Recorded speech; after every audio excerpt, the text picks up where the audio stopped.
The ability to move around in a view is critical when we're modeling and documenting our designs. The first item we can leverage to be able to move around inside of a view is actually the wheel on our mouse. To do this, all you have to do is click inside of a view, then move your wheel either forwards or back, and you'll see that the whole screen will sort of zoom in or zoom out. Now, where it zooms in or zooms out from is wherever your arrow is pointed at. So if I would point my arrow over in this direction, and then spin the little wheel on the mouse, it'll automatically zoom in there. If I then decide to, all right, I want to zoom out, you can just pull back on the wheel, rotate it, and you can see how it zooms you out. Now, another thing that wheel can do is if you hold down the wheel, you'll get these 4 little arrows, which look an awful lot like the move command inside of Revit. Well, it doesn't actually move anything, but what it does do is it allows you to move around on the screen this view. So if you want to be able to zoom in and then see something over here in this corner, all you have to do is just hold the wheel down and just move your mouse while you're holding the wheel down, and you can pan over in the direction that you need to be able to see.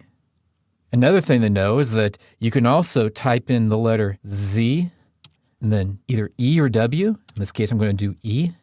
ZE is going to allow you to zoom extents, which allows you to just sort of zoom your extents out.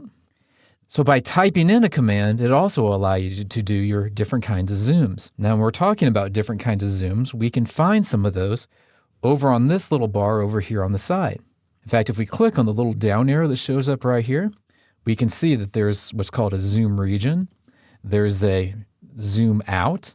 And if you decide to click on zoom out, it'll zoom you as far out as what they think is something in the Revit model.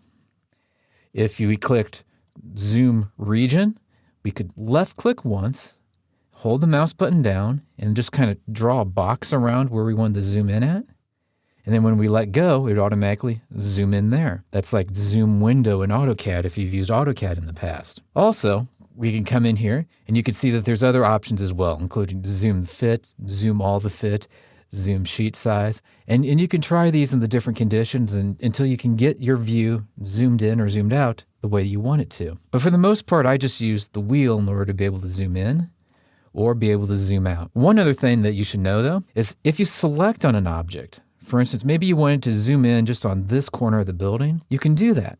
So you can select on an object, and if you want to zoom in on it, you can move up to this thing called the view cube. Then by clicking on an edge of the view cube, in this case I'm going to pick on the upper corner of it, it's going to take me to that edge of the view cube, which is also going to zoom in at that same angle on the building.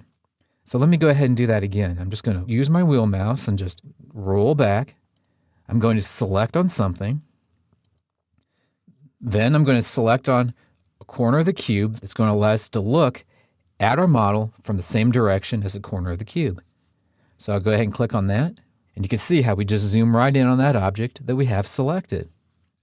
One last thing to know is if you don't have anything selected and then you decide to select on either an edge or a corner of the view cube, it'll automatically try to zoom you out to full extent so you can see your entire model.